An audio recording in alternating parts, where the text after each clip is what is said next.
उसमें हमारी ट्रेनिंग में 2-3 लोग थे जिन्होंने कहा कि मैं ये नहीं कर सकता। फिर हम वोट काउंटिंग में भी इन्वॉल्व होंगे। पीटीआई अभी तक काफ़ी ज़्यादा कॉर्नर्ड फील कर रही है, वो हमारी ट्रेनिंग में इन्वॉल्व नहीं है, उनका बस एक कोड ऑफ कंडक्ट है जो हमने फॉलो कर। बिल्कुल न्यूट्रल्स हैं। जी जी बिल्कुल, हम न्यूट्रल्स हैं। अस्सलाम वालेकुम नाज़रीन, मैं हूं आपका मेज़बान अली तारिक और आप देख रहे हैं कैपिटल टीवी।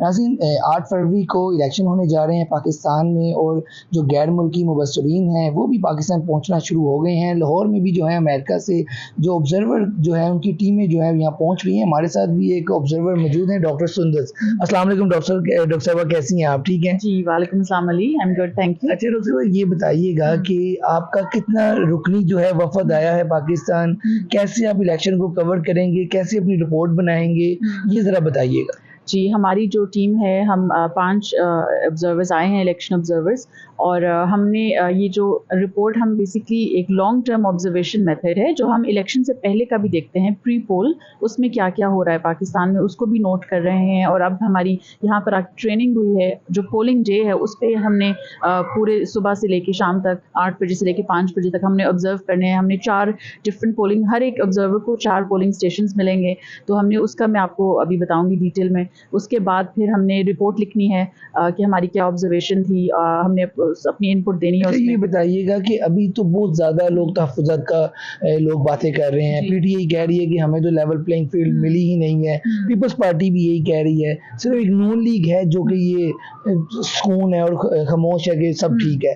आपने क्या ऑब्जर्व की है? क्या वाकई ऐसा है कि बाकी जमातें जो हैं झूठ बोल रही हैं? आपने एज ए ऑब्जर्वर क्या देखा है?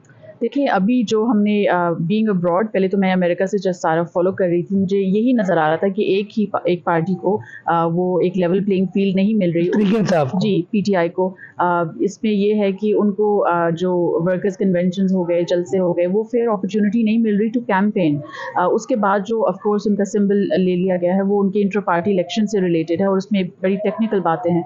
अब तो वो दोबारा हेड फिर आएंगे भी इंटर पार्टी इलेक्शंस, लेकिन अब मैं यहाँ पर फील्ड में आई हूँ तो अब मैंने दूसरे पार्टीज़ की इलेक्शन सेल्स को भी मैं विजिट कर रही हूँ। मैंने देखा है कि पीपीपी की भी बहुत कंप्लेंट्स हैं, वो भी ये कह रहे हैं कि हमें लाहौर में हमारे पोस्टर्स उतारे जा रहे हैं, हमें कैंपेन, हम MQM are being threatened by them in Karachi. Karachi में एमक्यूएम और पीपीपी का भी काफ़ी एक कॉन्टेस्ट हो रहा है। तो एक्चुअली ये लग रहा है कि ये इलेक्शन बड़ा कंट्रोवर्शियल है। एक तो इसमें जो एक पार्टी को वो नहीं मिला लेवल प्लेइंग फील्ड काफ़ी डिफरेंट एंगल से, लेकिन दूसरी पार्टीज भी स्ट्रगल कर रही हैं, उनकी भी एक रोज़ाना वो टायरलेसली कैंपेन कर रहे हैं सुबह से शाम, उनको भी वो काफ़ी चैलेंजेस फेस कर रहे हैं। पहले आपको लग रहा था कि सिर्फ पीटीआई जो है तहफ़्फ़ुज़ात का, लेकिन आपको यहाँ पे आके ये लग रहा है कि सारी। अच्छा, तो फिर आप अपनी 8 फरवरी को आपकी क्या प्लानिंग है? क्या आप लोग कैसे ये रिपोर्ट जो है मुरतब करेंगे? क्या प्लान है? क्योंकि पोलिंग स्टेशन तो बहुत ज़्यादा हैं, आप लोग 5 हैं, तो कवर कैसे करेंगे, ये थोड़ा बताएं। तो अब देखिए, हमारी सिर्फ एक टीम है। अब जो एक तो ये है कि हम जिस ऑर्गेनाइजेशन के लिए कर रहे हैं काम, वो 6000 ऑब्जर्वर्स हैं उनके। अच्छा। वो डोमेस्टिक हैं और इसमें कुछ अब कुछ लोग हम जैसे बाहर से आए हुए हैं, लेकिन ज़्यादातर डोमेस्टिक इलेक्शन ऑब्जर्वर्स हैं।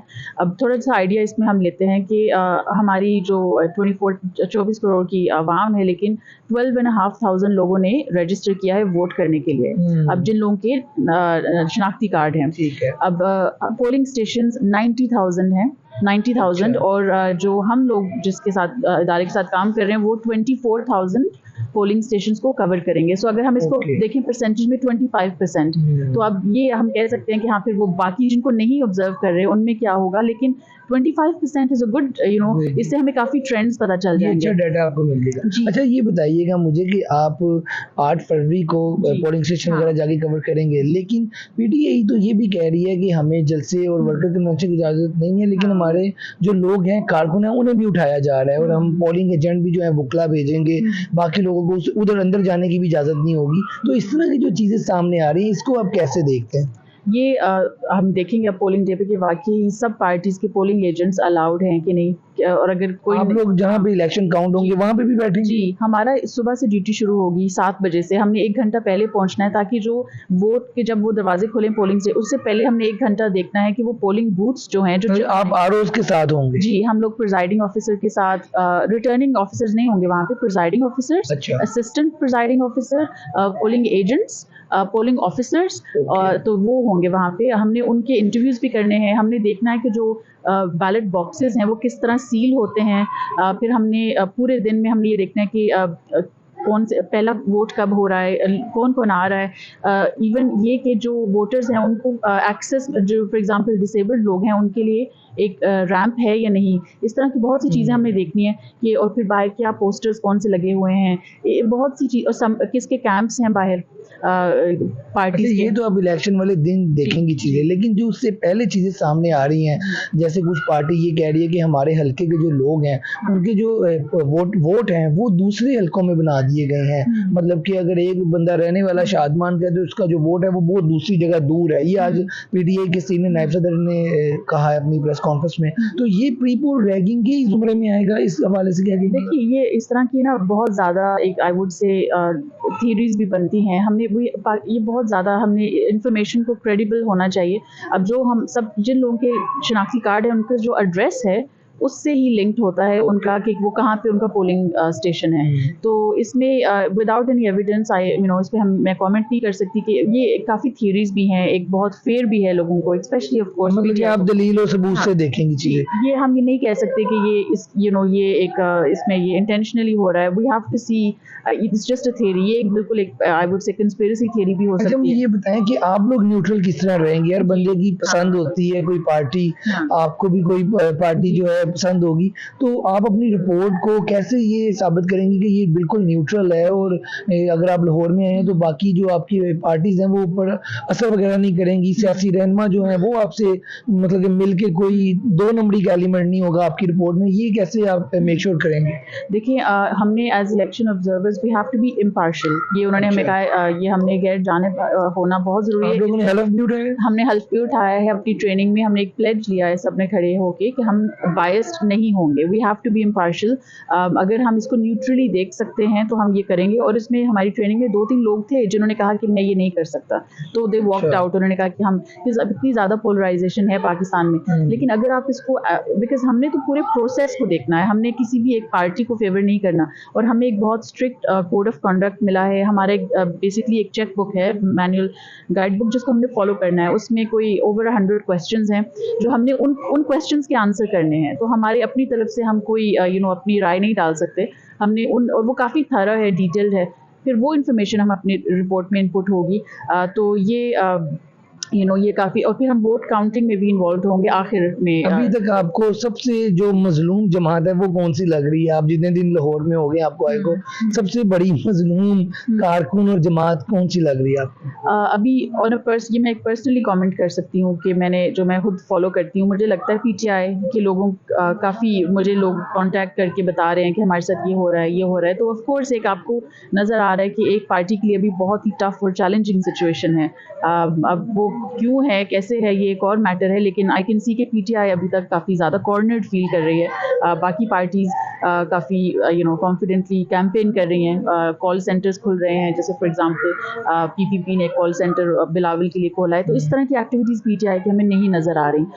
तो लेकिन जैसे कि मैंने कहा, ये सारा प्रोसेस हम देखेंगे पोलिंग डे पे। रिपोर्ट आप कितने दिन बाद शाया करेंगे? लोगों मीडिया तक कभी रिपोर्ट मिलेगी? और ये आप बाहर अमेरिका में भी क्या इसको शो ऑफ करेंगे, इस हवाले से बताइएगा। हाँ, एक पहले तो नेशनली रिपोर्ट यहाँ पे होगी पब्लिश, और एक इमीडिएटली एक छोटी रिपोर्ट आ जाती है इलेक्शन के दिन के एंड तक। फिर उसके बाद कोई 2 हफ्ते लगते हैं, 15 दिन, जिसमें एक लॉन्गर रिपोर्ट आएगी और वो पार्लियामेंट में भी यूज़ होगी, वो फिर मीडिया में भी यूज़ होगी। उसके अलावा फिर जब अमेरिका में व्हेन आई गो बैक, तो वहाँ पर भी बहुत ऑर्गेनाइजेशंस हैं, कार्टर सेंटर है, डेमोक्रेसी इंटरनेशनल है, जिनके साथ मैं अपनी फाइंडिंग्स शेयर करूँगी। और वो फिर वहाँ की मीडिया से भी मैं एंगेज करूँगी, उनको मीडिया को भी मैं अपनी फाइंडिंग्स ज़रूर शेयर करूँगी फ्रॉम माय ओन लर्निंग्स जो मैंने यहाँ पे देखा है। अभी तक आप कौन कौन से सियासी रहनुमाओं से मिली हैं और उनकी क्या आपने तासुरात देखे हैं, उनकी क्या गुफ्तगू सुनी है? क्या वो जिनसे हम मुलाकात की है वो लोगों को लेवल प्लेइंग फील्ड मिली हुई है कि आपको लग रहा है कि उनके पास भी ऐसी चीज़ें नहीं हैं? हाँ, अभी तक तो मैंने डिफरेंट पीटीआई के लोगों से भी मिली हूँ, पीपीपी के पार्टी लोगों से भी मिली हूँ। लेकिन इसमें ये है कि जैसे कि मैंने कहा कि एक्चुअली वो भी मुझे अपने चैलेंजेस बता रहे हैं। इट्स नॉट जस्ट पीटीआई, वो भी कह रहे हैं कि हमें वो नहीं मिल रहा, हमारे पोस्टर्स उतारे जा रहे हैं, हमारे हम पे FIR FIRs कटी जा रही हैं, तो एक डिफरेंट, तो सब लोगों को जो मुझे लग रहा था आने से पहले कि ये सिर्फ एक ही पार्टी को टारगेट तो नहीं, लेकिन हम कह सकते हैं मुश्किल सिचुएशन मिल रही है, लेकिन दूसरी पार्टीज को भी मिल रही है। लेकिन जो कल मैंने अपनी ट्रेनिंग में हमें उन्होंने बताया कि आप वोट काउंटिंग में भी इन्वॉल्व होंगे, तो ये बड़ा एक मेरे लिए इम्पोर्टेंट होगा कि किस तरह वो वोट्स काउंट होते हैं। और अगर इसी तरह अगर आप इमेजिन करें हर एक पोलिंग स्टेशन में ऑब्जर्वर्स होते तो फिर रिगिंग के कोई चांसेस ना होते। अच्छा मुझे ये बताइए, इलेक्शन कमीशन से भी आप लोगों की कोई बातचीत चल रही है? वो भी आपको कोई मतलब ये कहाँ तक उन्होंने आपको फ्रीडम दिया कि आप कहाँ तक जाके सब ये मामला देख सकते हैं? इलेक्शन कमीशन से भी कोई चीज आपकी मुलाकातें वगैरह हुई हैं? नहीं, उन्होंने हमें एक कोड ऑफ कॉन्डक्ट दिया है, तो वो हमारी ट्रेनिंग में इन्वॉल्व नहीं है। उनका बस एक कोड ऑफ कॉन्डक्ट है जो हमने फॉलो करना है। आप उनको भी देखेंगे कि कैसे वो लोग भी सारी चीजों को प्लान कर रहे हैं और चीजें जो है रिजल्ट अनाउंस करेंगे? वो अपनी ट्रेनिंग कर रहे हैं, जो ट्रेनिंग जो इलेक्शन के सारे ROs की, और वो अपने तौर से ट्रेनिंग कर रहे हैं, लेकिन हम ऑब्जर्वर्स, उनसे हमारी ट्रेनिंग नहीं हुई, हमारा उनसे कोई कांटेक्ट नहीं है। हम उनका कोड ऑफ कॉन्डक्ट फॉलो कर रहे हैं, और फिर जो जिस ऑर्गेनाइजेशन के साथ हम काम कर रहे हैं उनका उनसे बस राब्ता है। लेकिन अभी तक आप बिल्कुल न्यूट्रल्स हैं? जी बिल्कुल, हम न्यूट्रल्स हैं, और हमें एक सिविल सोसाइटी के लेवल पे हम ये काम कर रहे हैं। जिस हम उनका काम ही है कि इलेक्शन मॉनिटरिंग है, फ्री एंड फेयर। तो जैसे वोट काउंटिंग का मैं आपसे कह रही हूँ कि ये भी रियली बहुत अहम होगा। मैंने देखना है कि किस तरह वो बैलेट बॉक्सेस से सील बैग्स में जाते हैं वोट्स वो, तो ये सारा जहाँ पे हम सोचते हैं कि रिगिंग हो सकती है, लेकिन अगर आप उस कमरे में होंगे जिसमें वोट्स पे डल रहे हैं, तो वो एक बड़ा इम्पोर्टेंट पार्ट होगा कि इसमें अपनी आंखों से सारा कुछ देखना, अपने आंखों से देखना। और जो बैलेट बुक्स होती हैं, it's like a cheque book, उसमें जो जितने वोट्स, हर एक बैलेट बुक में 100 पेपर्स होते हैं, तो वो जो वोट्स मतलब हो गए हैं, तो फिर हमें देखना है कि जितनी बैलेट बुक्स मिली थी प्रिजाइडिंग ऑफिसर को, वो सारी अगर यूज हो गई हैं तो ग्रेट, अगर जो नहीं हुई वो वापस उन्होंने at the end of the day करनी है, तो कोई एक्स्ट्रा वोट्स नहीं डल सकते। मतलब जो मुफ्त के डब्बे लगते हैं वो भी आप देखें? जी, वो एक फॉर्म 45 है जिस पे एंड पे लिखा जाएगा कि इस पोलिंग स्टेशन में इतनी बुक्स गई थी, फॉर एग्जांपल 10 बुक्स गई थी। पंजाब हुकूमत से या इस वक्त जो निगरान सेट है उससे भी कोई राब्ता है आप लोगों का, या आप बिल्कुल ही अपना इम्पार्शियल काम कर रहे हैं, या उन लोगों ने भी आपको कोई फैसिलिटेट किया है कि बाहर से लोग आए हैं, ऑब्जर्वर है, तो कोई फैसिलिटेट किया उन्होंने? नहीं, बिल्कुल भी नहीं। हम ये हमारा as observers we have to be ये हम फील्ड वर्क में लोगों से मिलकर अपनी रिसर्च के तौर तक कर सकते हैं, लेकिन हमने किसी से हम इन्फ्लुएंस नहीं हो रहे, और हम ना किसी से, हमने बिल्कुल जो अपनी गाइडलाइंस हैं उनके अंदर हमने as observers code of conduct follow करना है, अपनी गाइड बुक फॉलो करनी है ऑन द डे, और अपने नोट्स हमने अपनी फिर रिपोर्ट में करने हैं। तो ये आई थिंक बहुत अच्छा है पाकिस्तान के लिए, कि हमारी डेमोक्रेसी के लिए, कि हमें ये इस तरह की मेथड्स बने हैं जो हमारे अब लोगों को फिर पता चलेगा कि हाँ, तो हम इलेक्शन वाले दिन ये ऑब्जर्वर्स ने क्या ढूंढा, और ये we have to be neutral, impartial, वरना otherwise we are violating the rules. ठीक हो गया जी। आप गुफ्तगू सुन रहे थे डॉक्टर सुंदस की, जो कि अमेरिका से एक पूरी टीम आई हुई है पाकिस्तान के इलेक्शन को कवर करने के लिए, और उनका अभी तक यही ख्याल है कि पहले तो ख्याल उनका ये था कि पाकिस्तान तरीके इंसाफ को जो है लेवल प्लेइंग फील्ड जो है नहीं दी जा रही, लेकिन यहाँ पे आने के बाद उनको बहुत सी जमातों से वो मिली हैं, तो उनका ख्याल है कि बहुत सी जमातों के बहुत से तहफ़्फ़ुज़ात हैं, सिर्फ एक ही जमात है, मतलब एक नून, जिसको कोई तहफ़्फ़ुज़ात फ़िलहाल नहीं है, और ये 8 तारीख को जो इलेक्शन है उस दिन भी ऑब्जर्व करेंगे, और उसके बाद भी रिपोर्ट जो है पूरी शाया भी मीडिया के सामने भी होगी और बाहर बरूने मुल्क भी जाएगी। आज की वीडियो के साथ मुझे दें इजाज़त। अल्लाह हाफ़िज़।